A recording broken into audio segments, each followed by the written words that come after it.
सर्दी की रात और टुन्नी चिड़िया। सर्दी का मौसम अपने चरम पर था। ठंडी हवाएं तेजी से चल रही थी और घना कोहरा पूरे जंगल को अपनी चादर में लपेटे हुए था। रात होते ही पेड़ों की शाखाएं भी ठंड से कांपने लगी थी। जंगल के सभी जानवर अपने अपने घरों में दुबक गए थे ताकि ठंड से बच सकें। कहीं दूर पहाड़ों पर बर्फ गिर रही थी, जिससे ठंड और भी बढ़ गई थी। इसी घने जंगल में टुन्नी नाम की एक छोटी सी चिड़िया रहती थी। वह बहुत मेहनती, समझदार और दयालु थी। गर्मी के दिनों में जब मौसम सुहाना था, तब उसने मेहनत करके बहुत सारे अनाज के दाने इकट्ठे कर लिए थे ताकि सर्दियों में भूख न लगे। उसने अपने घोंसले को भी अच्छी तरह से नरम घास, रुई और पत्तों से ढक रखा था ताकि ठंड से चसके।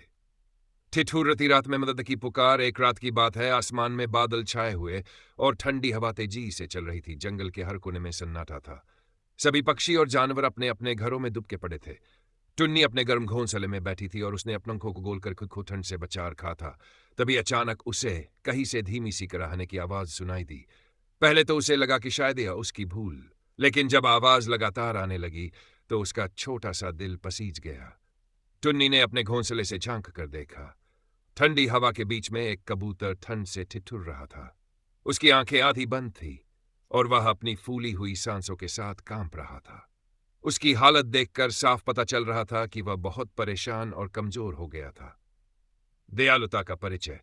टुन्नी फौरन अपने छोटे से घोंसले से बाहर निकली और उड़कर कबूतर के पास पहुंची।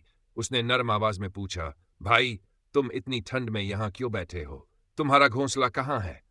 कबूतर की आवाज ठंड से कांप रही थी। वह मुश्किल से बोला, बहन, मैं लापरवाह था। मैंने सर्दी के लिए कोई तैयारी नहीं की।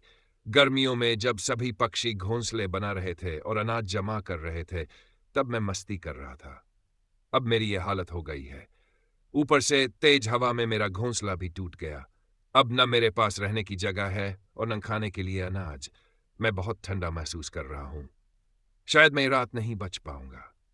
टुन्नी का दिल दया से भर गया। वह सोचने लगी, अगर मैंने इसकी मदद नहीं की तो यह बेचारा ठंड में मर जाएगा। उसने थोड़ा सोचा और फिर प्यार से कहा, भाई, चिंता मत करो। आओ, मेरे छोटे से घोंसले में बैठ जाओ। यहां तुम्हें ठंड नहीं लगेगी। कबूतर हिचकिचाया, लेकिन बहन, तुम्हारा घोंसला बहुत छोटा है।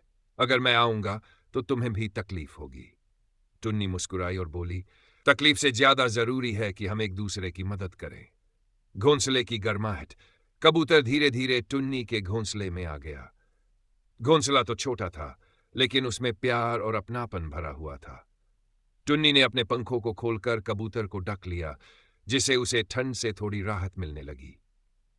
फिर उसने अपने पास रखे अनाज के कुछ दाने कबूतर को खाने के लिए दिए। कबूतर भूखा था, इसलिए उसने जल्दी जल्दी कुछ दाने खा लिए। धीरे धीरे उसे गर्माहट महसूस होने लगी और उसकी ठिठुरन कम हो गई। कबूतर ने राहत की सांस ली और भावुक होकर बोला, टुन्नी बहन, अगर तुम मेरी मदद न करती तो शायद मैं ये रात नहीं देख पाता। तुमने सच में मेरे लिए बहुत बड़ा काम किया है। मैं तुम्हारा यह एहसान कभी नहीं भूलूंगा। टुन्नी ने मुस्कुराकर कहा, भाई, सच्ची दोस्ती और अच्छे रिश्ते वहीं होते हैं जहां एक दूसरे की मदद की जाए। अगर हम किसी की परेशानी में काम नहीं आए तो फिर हमारा जीवन व्यर्थ है। सीख और बदली हुई सोच। सुबह होते ही सूरज की किरणें जंगल में फैलने लगी। अब ठंड थोड़ी कम हो गई थी। कबूतर ने अपने पंख फैलाए और टुन्नी का आभार प्रकट किया। वह बोला, अब मैं भी आगे से लापरवाह नहीं रहूंगा।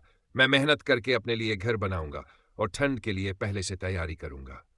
और हाँ, जैसे तुमने मेरी मदद की, वैसे ही मैं भी जरूरतमंदों की मदद किया करूंगा। टुन्नी ने खुशी खुशी सिर हिलाया। कबूतर ने टुन्नी को धन्यवाद दिया और उड़कर अपना नया घोंसला बनाने चला गया। कहानी की सीख। हमें हमेशा संकट में दूसरों की मदद करनी चाहिए। भविष्य के लिए पहले से तैयारी करना बहुत जरूरी है।